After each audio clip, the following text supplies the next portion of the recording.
ہے۔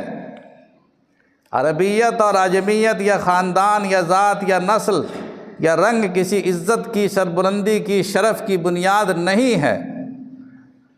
پھر یہ عربیت کہاں سے آ گئی اور یہ عرب کی حمیت کہاں سے آ گئی یا عصبیت جاہلیہ کہاں سے آ گئی؟